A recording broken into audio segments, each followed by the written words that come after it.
So many of us, we wake up every day in fear. We're scared. And we are so frightened to leave the box. We work in a box, we drive to the office in a box, we eat lunch out of a box, we go home and live in a box, we spend 5 hours every night watching a box, and then we die in a box, and we call it a life. And my intent, my passion, my promise to you is to remind you, you're not supposed to live your life in a box and die in a box. And to remind you, don't believe that mass thinking. Most people are unhappy. You look at the 95% of the population, how do they live their lives? Let me ask you, whether it is in Lebanon or Greece or Lithuania or Texas or Oman or Iraq or India or Sweden or Iceland or Dominican Republic or Sudbury, Ontario or Kenya, look at most people out there today. You look at most people, they gossip. They see the worst in humanity versus the best in humanity. You look at most people, they're eating toxic food to medicate themselves because they feel so much deep pain inside over the promise they have betrayed. I'm going to repeat that again because it's so important. Potential unexpressed turns to pain, my friend. Potential unexpressed turns to pain. The potential you were born into. Your potential to do art in your work, your potential to be a craftsperson in your field, your potential to be super fit this year, your potential to be fearless, your potential to deal with adversity with a smile in your face and gratitude in your heart. That's who you are. And if you betrayed that potential because you forgot who you are, you've picked up all of these negative thoughts, you're surrounding yourself with the wrong people, you've adopted these negative rituals every day and these negative habits, well, you know, that potential you were born into, that white tablet, will turn to pain. Because the deepest part of you, call it your subconscious mind, call it your deeper instinct, call it your best self, is witnessing everything you're doing. And that potential turns to pain. And that's why people eat the wrong food. It's comfort food. Yeah, it's comfort food, but it actually makes you feel worse the next morning. Why do so many people watch the news every night? Or mindless TV shows, or spend hours on the social media, trolling, making fun of other people? It's because deep inside they're in pain. And for those few temporary moments where they're tearing people down, or eating the wrong food, or drinking too much, or causing other people pain, they get a quick, short burst of adrenaline. And it's a quick high. But the next morning they wake up and there's even more pain. From the moment you are born, you start picking up the messaging of mass thinking. You start receiving this sort of hypnosis from the world around you. If your mom is scared of money because she has money issues, she will say, money doesn't grow on trees, even though she's well-intentioned. She's your mom. If your dad has been burned by people, your dad will say, be really careful, do not trust people. You get into school, what do your teachers tell you?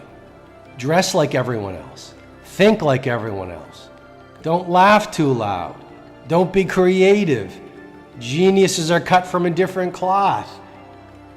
Don't think too big. Play small. What happens? Then you start making friends and your friends start laughing at your dreams. And then people around you, and then society and the media starts giving you this mass thinking that, you know what, resign yourself to average. Spend the best years of your life watching television in a subdivision. You can't be healthy like an athlete. Resign yourself to mediocrity is the message that mass thinking gives you your entire life. And then don't be surprised if you end up and you're 20 years old right now, or you're 35, or you're 55, or you're 85, and you have programmed yourself at such a deep level by daily repetition from the world around you to disbelieve in yourself, to disbelieve in your genius, to disbelieve in your dreams, to disbelieve in your ability to have natural health.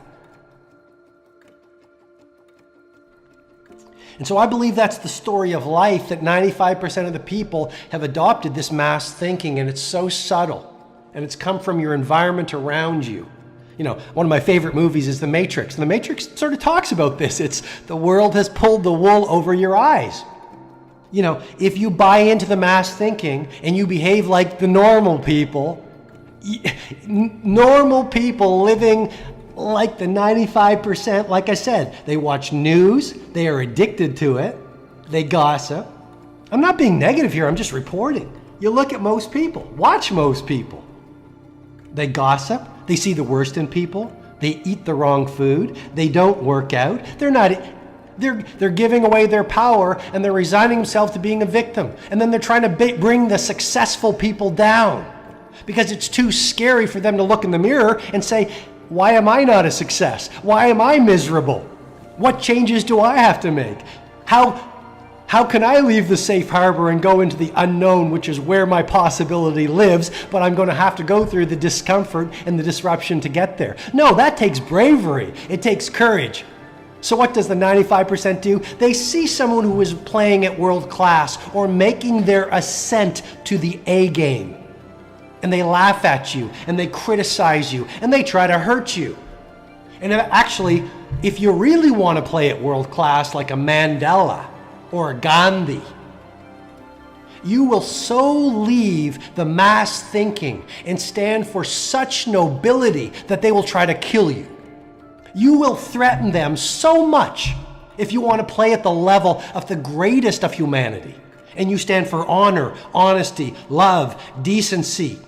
If you go out there and live at that highest level of the greatest women and men, they will try to kill you because you are disrupting mass humanity so much. Now, I'm not saying you have to be a Gandhi or a Mandela or a Mother Teresa or Martin Luther King Jr., the people who move my heart. But you can be a great entrepreneur, great filmmaker. This year can be the year you get to the best fitness of your life. This year can be the year you get to financial freedom. This year can be the year you make the dreams you had as a kid come true. Will you take action? Will you do your part? And will you be willing to be misunderstood and laughed at? Because as you leave the 95% and you do the things that I teach, you will be called strange, you will be called weird, you will be called abnormal, you will be so misunderstood. In my life, most people don't understand me. Why do you get up at 5 o'clock? Why do you do nature walks? Why do you keep journals? Why do you continually want to improve everything that you touch? Why do you work so hard? Why do you show so much love to the people you love? Why do you eat those foods? Why do you take those vitamins? Why do you drink that green tea? Why do you read those books? Why do you speak the way you do? Why don't you watch television? Why don't you watch news? Why do you avoid toxic people? I am misunderstood. Weird is the price people committed to world-class pay to deliver on their potential. And so what I'm suggesting to you is simply this: masterpieces are never urgent. And we live in a world that celebrates urgency. We want to build a great company or a great life or a great mindset or a great family or a great fortune. And we want it now. We want it yesterday. And yet, the 5% understand that patience really is a virtue. All of the great performers in music, sports, science, business, life have one thing in common: 2.44 hours of practice for 10 years. And I call it 10 years of anonymous. You see, you look at the Richard Bransons, and you look at the Federers, and you look at the Jordans, you look at the Jay-Z's, you look at the Madonnas, and what do you find? You find that they spent many years of iteration and focus and training before the world saw them as world class.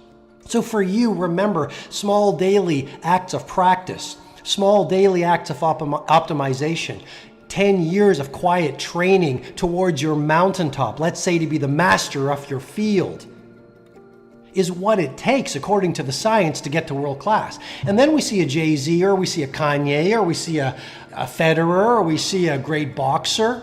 And of course, if 10 years, 2.44 hours a day, all you're doing is practicing monomaniacally your one thing, of course, after 10,000 hours, you're going to get to a place where when people watch you in action, they're going to